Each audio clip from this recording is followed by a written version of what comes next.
Gracias le damos a Dios en este día. Dios le bendiga a mis amados hermanos y amigos. Vamos leyendo la palabra del Señor, que dice en Proverbios capítulo 3, Hijo mío, no te olvides de mi ley y tu corazón guarde mis mandamientos, porque largura de días y años de vida y paz te aumentarán. Nunca se aparten de ti la misericordia y la verdad. Átalas a tu cuello, escríbelas en la tabla de tu corazón, y hallarás gracia y buena opinión ante los ojos de Dios y de los hombres. Fíate de Jehová de todo tu corazón y no te apoyes en tu propia prudencia. Reconócelo en todos tus caminos y Él enderezará tus veredas. No seas sabio en tu propia opinión. Teme a Jehová y apártate del mal, porque será medicina a tu cuerpo y refrigerio para tus huesos.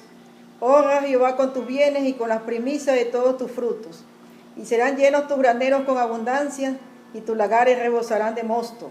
No menosprecies, hijo mío, el castigo de Jehová, ni te fatigues de su corrección, porque Jehová al que ama castiga como el padre al hijo, a quien quiere.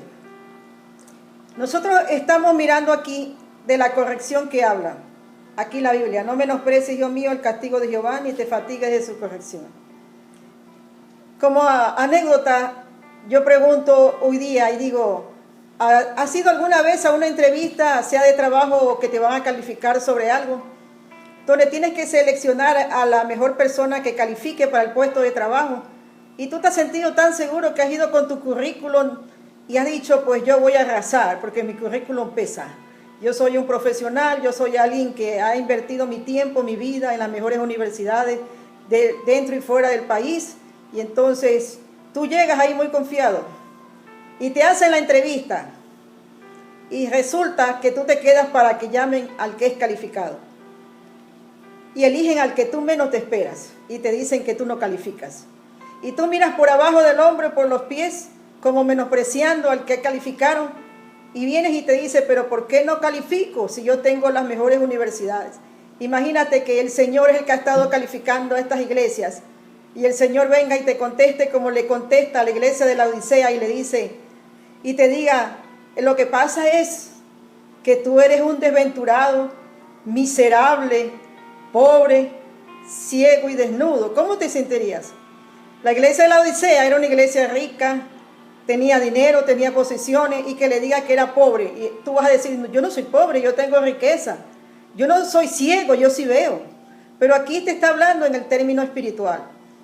Quiero decirte que cada iglesia que hemos estado viendo de Éfeso, Esmirna, Pérgamo, Tiatira, Sardis, Filadelfia y ahorita que vamos a ver la Odisea, yo he sido la primera que ha pasado por ese filtro de mi corazón.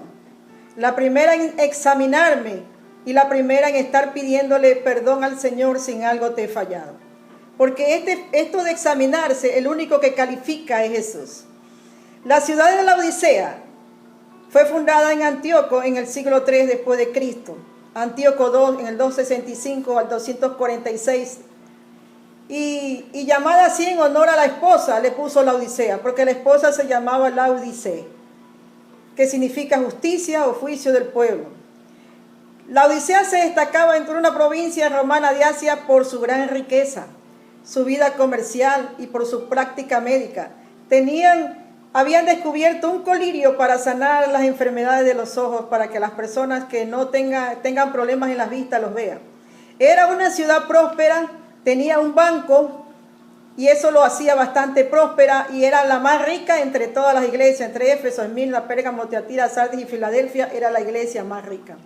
La ciudad era bien conocida por su comercio. Allí se hilaba y se vendía prendas muy famosas llamadas la túnica negra. Había mucha agricultura, mucho comercio bancario. También era famosa por su producción de una medicina para curar las enfermedades de los ojos de la que te estaba conversando. Pero la Odisea, siendo una iglesia rica de la provincia de Frigia, en el año 60 después de Cristo sufrió un terremoto. Y el imperio romano, el César, viene y le dice a ellos para ayudarlos a reconstruir la ciudad que había sido destrozada, había sido caída por el terremoto. Y mira la actitud de ellos, ¿no? La actitud arrogante y prepotente de una ciudad que tenía dinero, y ellos no aceptaron la ayuda del César y de Roma. Ellos dijo que no necesitaban ayuda, que ellos podían reconstruir, y sin ayuda del César volvieron a reconstruir la ciudad de la Odisea, porque tenían dinero. Es conocida la iglesia de la Odisea como una iglesia tibia, y vayamos a ver por qué lo dice la palabra del Señor. Cuando nosotros nos vamos al libro de Apocalipsis, capítulo 3, del versículo 14 al versículo 22, la Biblia dice aquí: y escribe el ángel de la iglesia en la Odisea, he aquí el amén, el testigo fiel y verdadero, el principio de la creación de Dios dice esto: yo conozco tus obras, que ni eres frío ni caliente. Ojalá fueres frío o caliente. Pero por cuanto eres tibio y no frío ni caliente, te vomitaré de mi boca. Porque tú dices: yo soy rico y me he enriquecido y en ninguna cosa tengo necesidad. Y no sabes que tú eres un desventurado, miserable, pobre, ciego y desnudo. Por tanto, yo te aconsejo que de mí compre oro refinado en fuego para que seas rico, y vestiduras blancas para vestirte, y que no se descubra la vergüenza de tu desnudez, y unge tus ojos con colirio para que veas. Yo reprendo y castigo a todos los que amo. Sé pues celoso y arrepiéntete. Y aquí yo estoy a la puerta y llamo. Si alguno oye mi voz y abre la puerta, entraré a él y cenaré con él y él conmigo. Al que venciere, le daré que se siente conmigo en mi trono, así como yo he vencido y me he sentado con mi Padre en su trono. El que tiene oído, oiga lo que el Espíritu dice a las iglesias. Entonces, cuando nosotros miramos en el versículo 14, hablando de la Odisea, escribe el ángel de la iglesia en la Odisea. O sea, escribe el ángel a la iglesia, al pastor de la iglesia, he aquí el amén. ¿Sabes qué significa en el hebreo amén? Significa verdad. Y la Biblia, el amén en hebreo significa verdad. Lo dice en Apocalipsis 1:6, cuando dice aquí: y nos hizo reyes y sacerdotes para Dios su Padre, a él sea gloria e imperio por los siglos de los siglos. Amén. Y esta palabra amén, que en hebreo significa verdad, sí, nosotros cuando decimos amén es decir sí, así es, verdad es, eso es verdad, es una confirmación.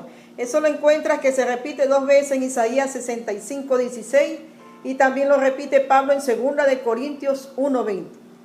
Jesús es el amén de todo lo que ha prometido, el testigo fiel y verdadero, el principio de la creación de Dios. Dice esto, el principio. A todos le dice el Señor: yo conozco tus obras, a todos, y dice esto. Pero vayamos a ver, Jesús no tiene nada positivo que decirle a la iglesia de la Odisea. En todas tiene algo que decirle. Por ejemplo, cuando nosotros miramos la iglesia de Éfeso, ¿qué le dice? Ha reconocido a los falsos profetas, a los falsos maestros, y los ha hallado mentirosos. Ha sufrido por mi nombre, o sea, que por defender mi nombre, otros te han criticado, has dejado, pero tengo algo contra ti, que has dejado tu primer amor. Esmirna era una iglesia a la que Dios no le habla ningún porqué, tiene un porqué de quejarse contra esta iglesia. Yo conozco tu tribulación y tu pobreza, pero le dice: pero eres rico. Porque de la pobreza que habla en la iglesia de Esmirna es una pobreza material, pero Esmirna era una iglesia espiritualmente rica. Pérgamo, has guardado mi nombre, le dice, y no has negado mi fe. Pero estaba siguiendo los deseos de la carne y les advirtió que se arrepintieran. Estaban siguiendo el camino como el profeta Balaam, aceptando falsas profecías y siguiendo la corrupción que se daba en esa iglesia de Pérgamo, que había mucha idolatría. ¿Qué le dice a Tiatira? ¿Qué le dice a Tiatira? Yo conozco tu amor, tu fe, tu paciencia y servicio. Oh, bien, gloria a Dios. Esta iglesia estaba como una iglesia consagrada, una iglesia que tenía frutos, una iglesia que tenía... pero le dice, estaban cometiendo pecados sexuales. Los amonestó para que se arrepientan. A todas ellas le llama que se arrepientan. Entonces vemos la iglesia de Sardis cuando le dice: tienes nombre de que vives, pero estás muerta. Esas iglesias que parecen que están en el fuego, que están todavía despiertas, pero están muertas.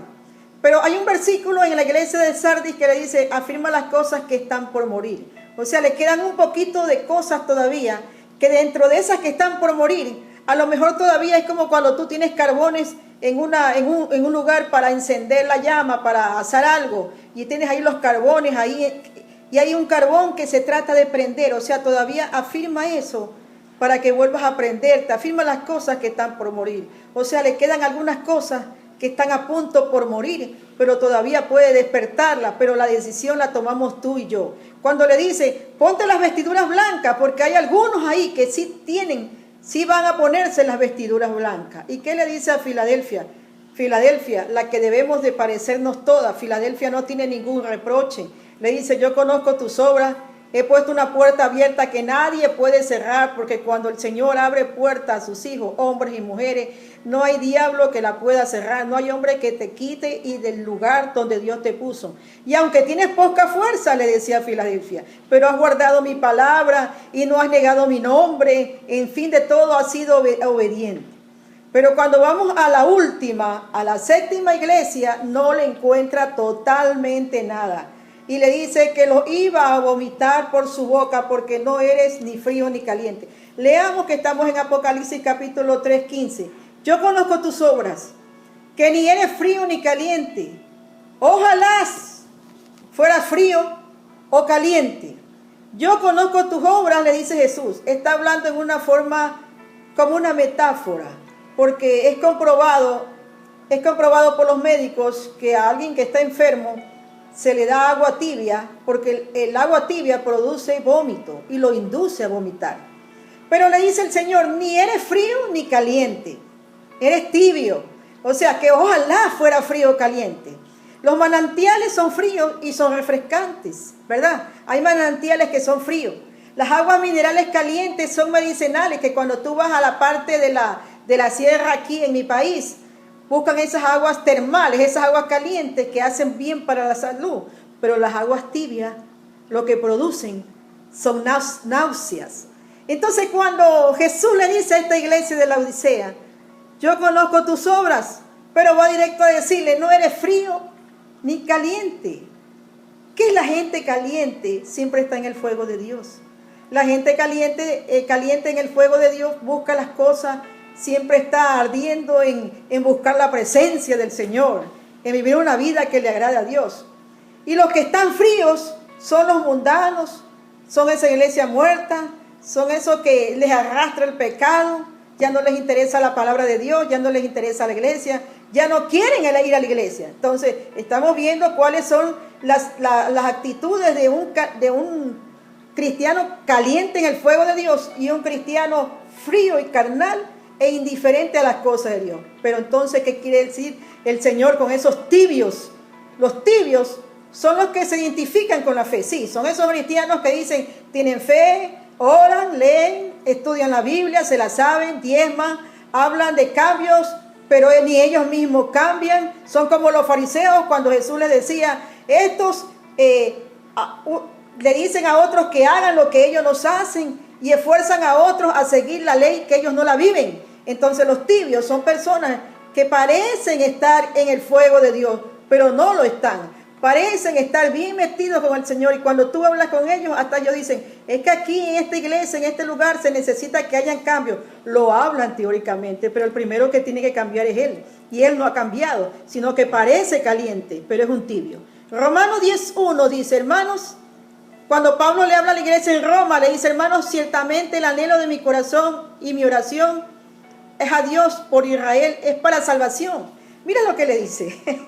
Dice, hermanos, ciertamente el anhelo de mi corazón y la oración que Pablo está haciendo a Dios por el pueblo de Israel es para salvación.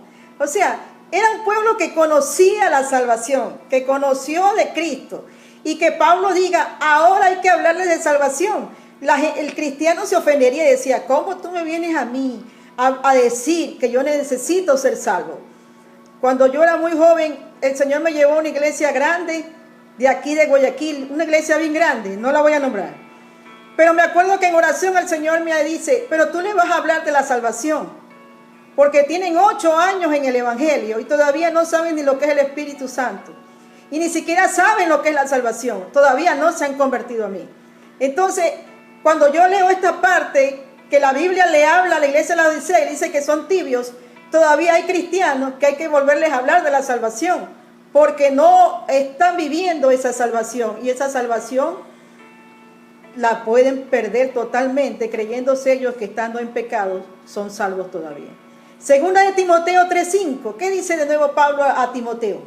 Que tendrán apariencia de piedad, pero negarán la eficacia de ello. A esto evita. O sea, hay cristianos que tienen apariencia de ser lo que no son. Tienen apariencia de piedad. Oh, qué lindo que son. Pero negarán la eficacia de ellos. A esto evita. Es como decir que a veces nosotros nos engañamos por las apariencias, ¿verdad? Y las apariencias verdaderamente engañan. Por eso que la Biblia dice que a veces el enemigo viene como oveja. Y a veces hasta mismo el ser humano se comporta como bueno. Y nosotros caemos en trampas de gente que vive mal y que tiene mal corazón y que no está en la voluntad y en los caminos perfectos del Señor. A esta iglesia necesita que se le vuelva a hablar ¿de qué? De salvación, porque prácticamente está tibia, está lejos y el Señor no le encuentra nada de qué reconciliarla con Él. Entonces vemos aquí en el versículo 15 que leamos el 16. Pero cuanto eres tibio y no frío ni caliente, te vomitaré de mi boca. Te vomitaré de mi boca. O sea, cuando usted ve a esa gente que dice ser un hijo de Dios y que le sirve a Dios, y cuando usted lo ve y le dice, yo he escuchado gente que dice, allá será tu hermano, pero para mí ni primo es, porque no está siguiendo las cosas de Jesús. Y cuando Jesús aquí dice, te vomitaré por mi boca, es porque como usted vomita cosas que está podrida, ¿verdad? Usted vomita de qué sale de adentro. Sale eso podrido, eso que está enfermo, eso que está mal. Porque algo que está en pecado, algo que está sucio, algo que daña la salud y que daña la vida espiritual, no, eso se va afuera, o sea que se pierde. Y le dice el versículo 17, porque tú dices yo soy rico y me he enriquecido y de ninguna cosa tengo necesidad. Y no sabes que tú eres un desventurado, un miserable, un pobre, un ciego y desnudo. Esta iglesia se creía muy autosuficiente por el dinero que tenía. Aparte de Laodicea ser una ciudad rica, llena de dinero, también la iglesia lo era rica, también tenía mucho dinero.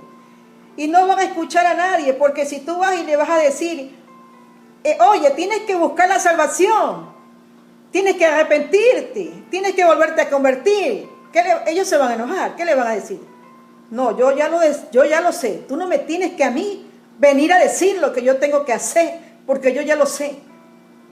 Pero la Odisea creía que por sus riquezas eran espirituales. Mire, las cosas en el pasado, desde el siglo I hasta el siglo XXI que estamos, no han cambiado. Lo único que ha cambiado es que la ciencia ha aumentado. Pero la manera de ver las cosas y la vida, a veces como que pasan los siglos y se repite la historia. Ellos creían que el tener riquezas y tener todo lo que tenían, eso a lo mejor era símbolo de espiritualidad. Como hoy en día se ha visto los que creen en la corriente de la prosperidad, esa corriente que ha entrado a decirle a todo el mundo que si tú no tienes dinero, entonces estás en maldición. Porque si tú tienes dinero, porque estás bien con el Señor. Y esta iglesia que se creía autosuficiente, la iglesia de la Odisea, una iglesia orgullosa, una iglesia prepotente por todo lo que tenía, que incluso diciéndole a Roma que no le ayuden, que ellos no necesitaban, que ellos con su dinero podían construir y hacer como ellos querían. Por lo que tiene es indiferente. Pero ellos creyéndose que lo tienen todo y que por sus riquezas, a veces también hay gente que por su riqueza cree, a mí no me falta nada, yo tengo todo. O sea, yo estoy bien, quiere decir que Dios me bendice. Había prosperidad en la Odisea. Si Dios me bendice, es porque yo estoy bien. Si Dios me bendice, es porque yo estoy bien y siguen mal. Pero no siempre es así. Y no sabían que ellos, había una ignorancia en ellos. Mira, la iglesia de Esmirna era una iglesia pobre materialmente, pero espiritualmente era una iglesia rica, que no tiene nada que ver. Como hoy en día también dice que si tú estás pobre, estás en maldición, estás en maldición, estás en maldición. Dios sabe cuándo te da y cuándo no te da.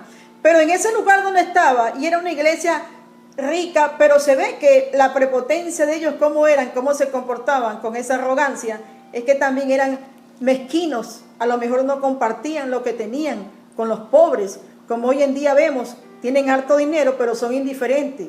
A la vez creen que lo saben todo y que están bien, pero no saben que son ignorantes. Y no sabes que tú, ¿qué le dice el Señor? Eres un desventurado. Es una palabra, los 5 puntos que Jesús le dice a la iglesia de la Odisea, es una palabra bien fuerte. Desventurado. O sea, no eres nadie.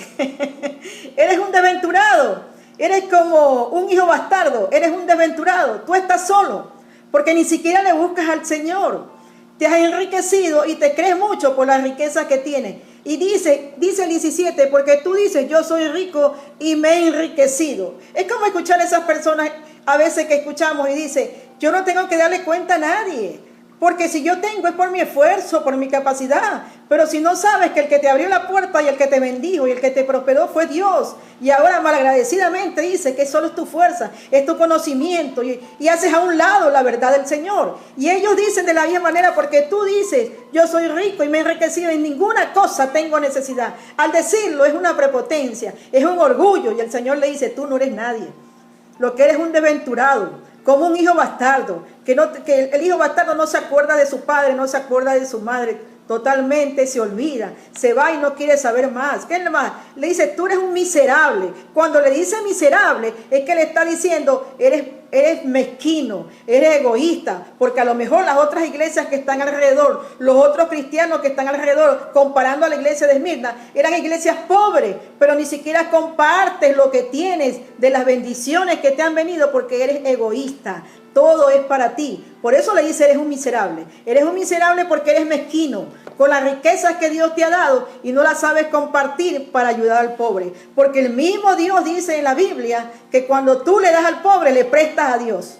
¿Y qué más le dice? Tú eres pobre. Y diría la iglesia de Laodicea, ¿cómo yo pobre si yo tengo riqueza? Pero es que no le está hablando Dios aquí de una riqueza de material, está hablando de una riqueza espiritual, porque la prioridad mente de Dios es la riqueza interior, no la riqueza exterior. Lo que vale de un ser humano es lo que está dentro. Entonces, él era pobre, para Dios él era pobre. Y cuando le dice que es ciego, acordémonos que en la Odisea había una escuela de medicina que había avanzado y habían inventado un colirio para los ojos. Entonces cuando le está diciendo que es ciega, o sea, le está diciendo ponte ese colirio porque no ves bien. Crees estar bien delante de mí, pero realmente vives en pecado, vives indiferente, vives con arrogancia, vives con prepotencia. Y ese orgullo y esa prepotencia te va a hacer que pierdas el reino de los cielos. Entonces le dice, ponte colirio en los ojos para que veas, porque a veces creemos estar bien y tenemos una venda en los ojos. Y el mismo Jesús le tuvo que decir, saca primero la paja de tu ojo antes de estar sacando las demás. Entonces, pero en este momento le está diciendo a la iglesia de la Odisea, ponte colirio, porque realmente crees que ves, pero no ves, porque cuando estamos en oscuridad nosotros no vemos. ¿Y qué más le dice? Eres ciego. Y cuando le dice eres desnudo, porque desnudo significa que estás en pecado, prácticamente estás desnudo. Acuérdate que Adán y Eva cuando pecaron en el Edén, ellos no sabían lo que era pecado, lo que era maldad. Cuando le desobedecieron a Dios por medio de la serpiente que les habló, por medio de Satanás, ellos ahí se encuentran y se esconden delante de la presencia del Señor. Y Dios le dice, ¿quién te enseñó que estabas desnudo? Porque la desobediencia es pecado. Y le dice, tú eres un desventurado, miserable, pobre, ciego y desnudo. Porque tú crees serte superior a otros. Y a veces esta gente que tiene mucha riqueza y siendo cristianos, se creen superior a los otros hermanos. A mí me ha tenido que sorprender en mi vida. Yo no soy rica, yo soy pobre, ¿verdad? Pero ver cristianos que porque viven en una mansión, porque tienen 5 títulos, porque tienen teologías y masterados bíblicos, porque tienen una iglesia grande y cuando llegan no saludan a todo el mundo por igual, sino que de acuerdo a la clase social y te miran como que tú no vales nada, como que ellos valen mucho por la posición. Así están, como esta iglesia de la Odisea, creyéndose que son más que otros por todo lo que tienen, porque tú te crees superior a otros hermanos, tú no lo crees y ni siquiera te das cuenta ni te calificas. Pero el Señor en otras palabras lo que le quiso decir aquí, tú crees que lo sabes, pero no sabes que eres un ignorante, tienes una pobreza espiritual, es la que tienen, no tienen nada que los lleve a entrar al reino de los cielos. Entonces son gente que en su interior no tienen nada y dicen entre comillas, que le sirven a Dios, que dan diezmos, porque se comportan con toda la fe, tienen todo el conocimiento, tienen toda la palabra, pero son tibios, aparentan ser calientes, pero prácticamente no viven nada, son unos fariseos más como decir unos hipócritas más, porque para el que no me entiende lo que estoy diciendo, eso significa que es un hipócrita más que aparenta tener porque tiene, y es un hipócrita en medio de este caminar. Oseas 12:8. Aquí vemos un ejemplo de lo que dice Efraín. Efraín dijo algo así: ciertamente me he enriquecido. Dice Efraín en Oseas 12:8, he hallado riquezas para mí. Y él dice, nadie hallará iniquidad en mí. O sea, se ha enriquecido. Y como tiene dinero, él cree que no hay iniquidad en mí, ni pecado en todos mis trabajos. Entonces, de la manera como pensaba la iglesia de la Odisea, y se ha entrado desde los años 2000 para acá, esta corriente de la prosperidad, y donde hay iglesias y pastores que se han hecho ricos, y son iglesias ricas, pero no ayudan al pobre. Lo que han hecho es enriquecerse, tener prepotencia de todo lo que tienen y de todo lo que han conseguido. En el versículo 18, por tanto yo te aconsejo que de mí compres oro refinado en fuego, le dice Jesús, para que seas rico. En mí compre oro refinado en fuego. ¿Por qué? Porque nosotros tenemos que ser pasados por el fuego de Dios. Todo metal, para que se convierta en algo bello y hermoso, como el oro que es bello, cuando lo venden en cadena, lo venden en anillo, tiene que pasar por un fuego. Y nosotros tenemos que ser procesados por ese fuego de Dios para nosotros tener esas vestiduras. Yo te aconsejo, aquí le da un consejo en el versículo 18, Jesús a la iglesia, que de mí compres oro refinado en fuego para que seas rico. Y vestiduras blancas, o sea, ahí se vendía vestiduras, se vendía mucho lino, mucha tela, unas túnicas bellas que se hacían ahí en la Odisea, ¿verdad? En esa ciudad de la Odisea. Y le dice, compre oro refinado en fuego para que seas rico y vestiduras blancas para vestirte, porque como ya le había dicho que estaba desnudo, pero compra vestiduras blancas, no vestiduras negras, porque se vendía mucho en la Odisea las túnicas negras. Compra vestiduras, pero le está hablando en forma figurada, le está hablando es de su pecado, porque ponte vestiduras blancas, las vestiduras blancas es santidad, y que no se descubra la vergüenza de tu desnudez. O sea, se lo va explicando lo que le había dicho anteriormente en el 15, que tú eres un desventurado, miserable, pobre, ciego y desnudo. ¿Para qué le dice? Y que no se descubra la vergüenza de tu desnudez, para que no se descubra el pecado que está ahí dentro de ti, porque la Biblia dice que no hay nada oculto que no salga a la luz. Y entonces a veces aparentamos que somos tan santos, tan lindos, tan bellos, y hasta predicamos, y hasta estamos reprendiendo demonios, pero estamos tan sucios, estamos tan contaminados en el pecado, estamos ahí. Entonces, y unge tus ojos con colirio para que veas. O sea, porque no logras verte como tú estás delante de mi presencia. En el 18 le dice, unge con ese colirio que se vendía ahí en la Odisea, unge tus ojos con colirios, para que tú veas cómo estás delante de mí. Entonces, oro, vestiduras blancas. La Odisea era conocida como un centro bancario por la producción de una lana fina, color negra, usada con vestidos, con alfombra, y producía colirio para la cura de los trastornos de la vista. Aquí Jesús le está dando, ¿qué? Le está dando un consejo, le está dando a la iglesia de la Odisea. Por tanto, yo te aconsejo que de mí compres oro refinado en fuego para que seas rico, porque si no pasas por el fuego, si no te limpias con las vestiduras santas de la santidad, si no va a ser descubierta tu desnudez, y unjas tus ojos para que veas lo que no quieres ver, porque a veces somos ciegos. Es como cuando a veces otro ve la situación en la que estamos viviendo nosotros, pero nosotros no la podemos ver porque estamos como ciegos. Y Apocalipsis 7:13 dice la palabra del Señor. Entonces uno de los ancianos habló diciéndome, estos que están vestidos de ropas blancas, ¿quiénes son? ¿Y de dónde han venido? ¿Quiénes son estos que están vestidos de vestiduras blancas? Esas vestiduras blancas son las que el Señor nos quiere poner a cada uno de nosotros, esas vestiduras blancas. Y el versículo 19, yo reprendo y castigo a todos los que amo, sé pues celoso y arrepiéntete. Me encanta leer este versículo. Mira, dice, yo reprendo y castigo a todos los que ama. Cuando nosotros leímos anteriormente la iglesia de Tiatira, la iglesia de Tiatira que tenía amor, fe, paciencia y servicio, ¿verdad? Y que yo te estaba diciendo que la iglesia de Tiatira era tanto el amor que no confrontaba el pecado.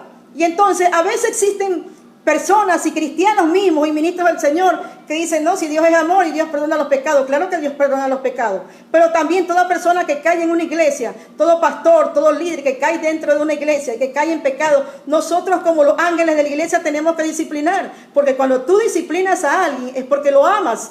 Cuando tú corriges a alguien es porque lo amas. Acuérdate que cuando los padres corrigen a los hijos, y la Biblia lo dice, corrige al niño en su camino, cuando fuere viejo no se apartare de él. Pero muchas veces no lo queremos corregir, y cuando los padres no corrigen a sus hijos, ahí se nacen niños torcidamente de un comportamiento mal. Y cuando los padres los corrigen, y aquí el Señor le está diciendo, yo reprendo y castigo. Entonces no es como te atira, no es solapar el pecado. No es que está mal y seguirlo, sino que dice el Señor, yo reprendo y castigo. O sea que la disciplina es de Dios, la reprensión es de Dios. No está mal que alguien sea disciplinado, no está mal que a alguien se le quite todos los puestos, así sea un pastor, así sea mi mejor amigo, así sea fulano de tal, de quien sea, porque nosotros le hacemos un daño. Cuando éramos estudiantes en colegios y universidades, lo que hemos estudiado, ¿verdad?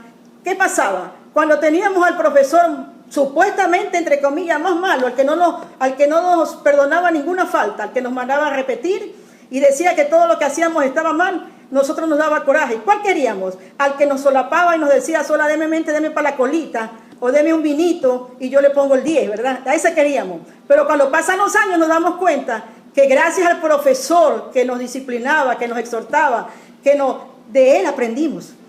Y de eso llegamos a decir, yo estoy agradecido. O cuando tenías a un buen padre o una buena madre que te corregía, y cuando ya llegas adulto, cuando eras niño no lo entendías, y llegas adulto y decías, le doy gracias a Dios por la madre que tuve, porque me supo corregir, y si yo soy lo que soy, se lo debo a mi madre.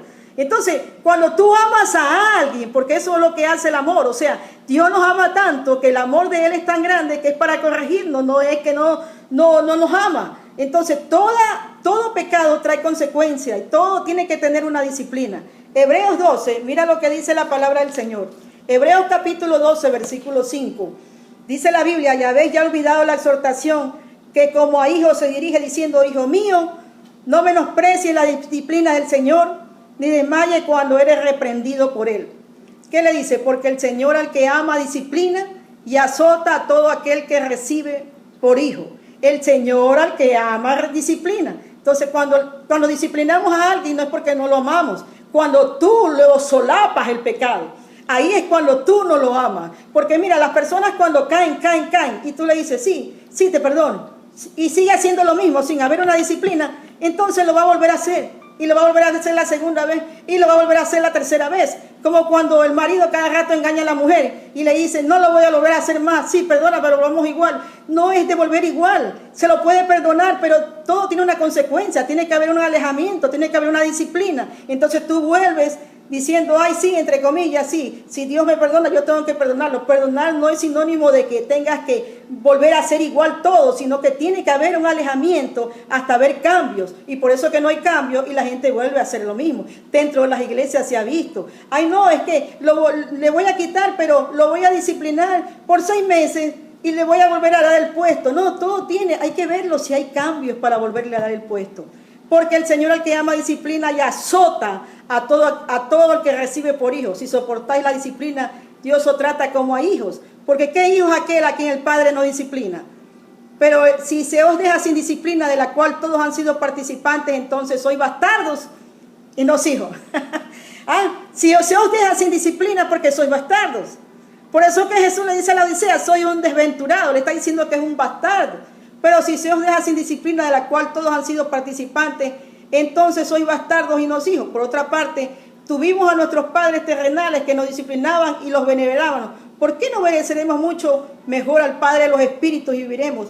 Y aquellos ciertamente por pocos días nos disciplinaban como a ellos les parecía, pero para los que nos es provechoso, para que participemos de su santidad. Es verdad que ninguna disciplina al presente parece ser causa de gozo, sino de tristeza, pero después el fruto apacible de justicia a los que en ella han sido registrados. Entonces, una cosa es que alguien te discipline por una blasfemia, por una calumnia, por una cosa que no es. Como una vez a mí alguien en una iglesia me difamó y tuve que salir de ahí, pero fue una difamación. Una cosa es que te disciplinen injustamente, pero que la disciplina viene habiendo pruebas y habiendo que en verdad tú lo has hecho y que tú estás sabiendo, el ángel de la iglesia está sabiendo que en verdad alguien dentro ha pecado, entonces es cómplice prácticamente del pecado.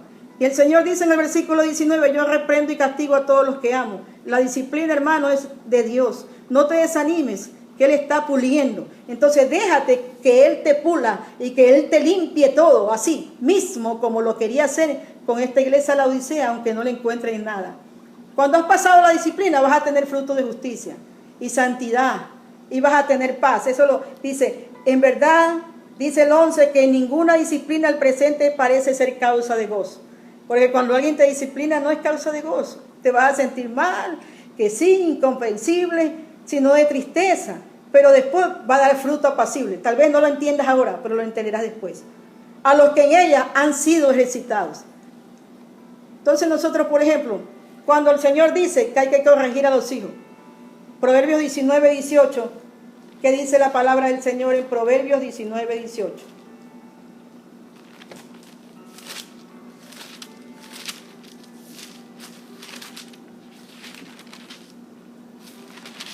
Proverbios 19, 18 dice, castiga a tu hijo en tanto que haya esperanza, mas no se apresure tu alma para destruirlo. O sea, castigarla hasta donde es, porque a veces a algunos también se le va la mano y le castigan que lo quieren matar. 29, 17, también dice Proverbios, la palabra del Señor es la que está hablando en este día.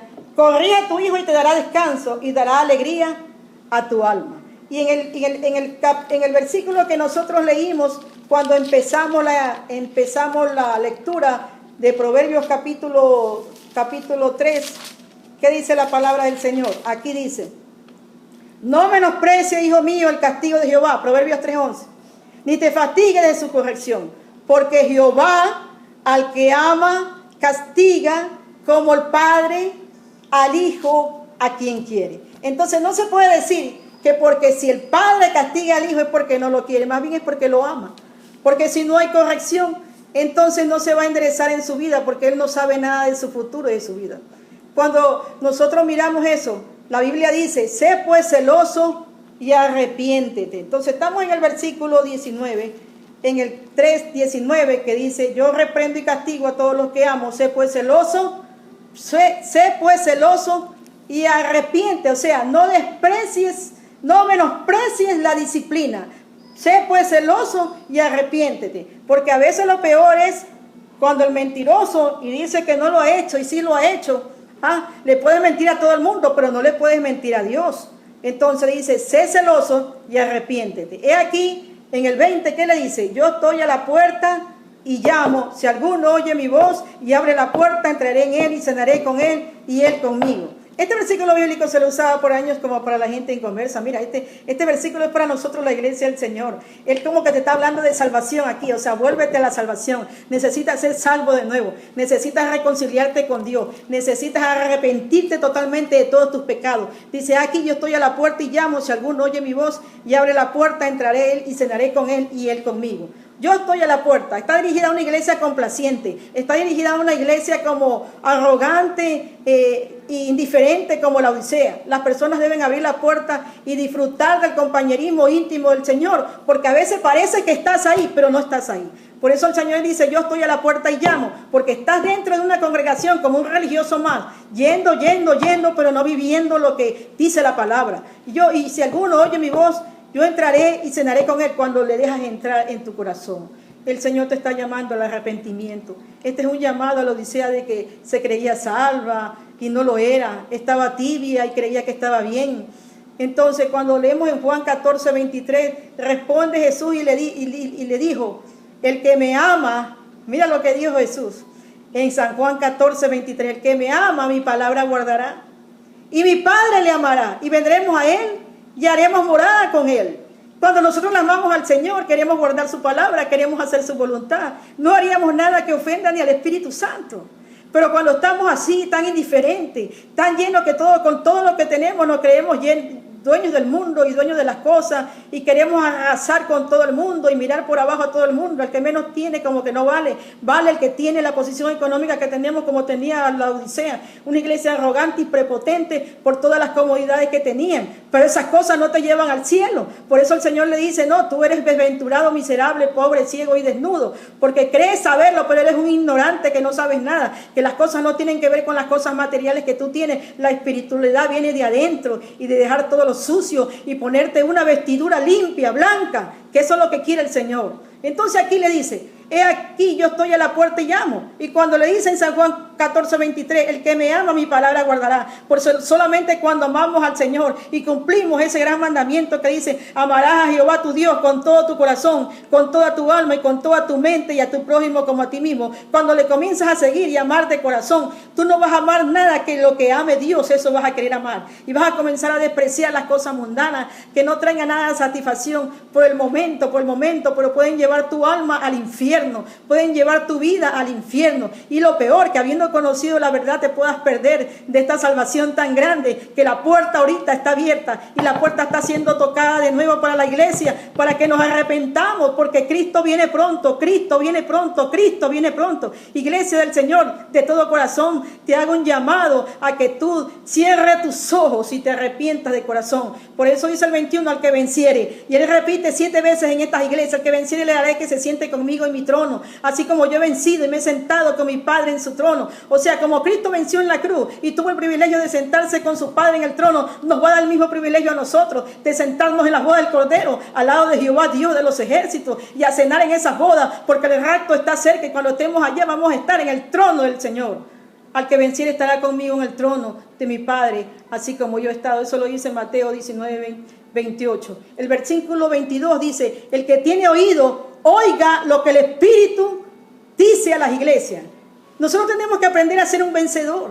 Nosotros no entendemos por qué estamos encerrados, pero estas cosas de estar encerrados, el Señor sabe hasta dónde podemos resistir. Acuérdate que el arca de Noé, cuando Dios encerró a los animales, porque la Biblia dice que cuando Dios cierra puerta, es Dios que la cierra, nadie la puede abrir. Y cuando ellos querían que abran la puerta para salvarse, no pudieron entrar. Habrá muchos que se van a querer salvar, pero ya será tarde. Asimismo, ellos pasaron más de años, eran 40 días de diluvio, pero cuando él estuvo en el arca hasta que se bajaran las aguas, fue más de un año que pasó ahí Noé. Un año metido, o sea que escuchó la voz de Dios para tener guardadas las cosas, para que no vaya, para el alimento. ¿Qué le habrá dicho Dios? Para que puedan soportar animales, y los animales fueron más obedientes que nosotros. Ellos pasaron de 2 en 2. Los animales fueron salvos en esa época. En esta época nosotros tenemos que también ser salvos. Yo cuando leo la historia de Paul John Quichot, él decía que en el año 1958 empezó una obra allá en Corea del Sur, y en el año 1961 ya tenía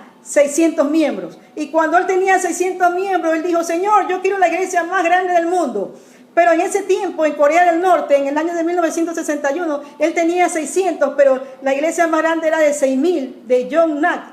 Entonces, él quería la iglesia más grande. 3 años después, en 1964, llegó a tener 2,400 miembros. Pero el asunto con Paul John Quichot es que él hacía de todo, hacía de predicador, hacía de visitar las casas, orar por los enfermos, enseñaba, o sea, él era el hombre de orquesta, no dejaba que nadie lo ayudara. Le mandaron a un misionero de Estados Unidos, un señor John Houston, para que le ayudara, un americano, pero él no le pedía ni ayuda. Y hubo uno de esos días en que le tocó bautizar a 300 personas. Y el señor Houston, el misionero de Estados Unidos, le dice, yo te ayudo. Y él viene y dice, no, yo lo puedo hacer. Y encima de eso, en la noche tenía un invitado también de Estados Unidos y tenía que hacerle de intérprete, de ser de traductor. Y ahí se desmaya, cae al piso y la gente creyó que él había muerto. Paul John Quichot tuvo que estar internado en un hospital. Y le dijeron que no podía volver a predicar nunca más. Y en ese entonces tenía como 28, 27 años de edad.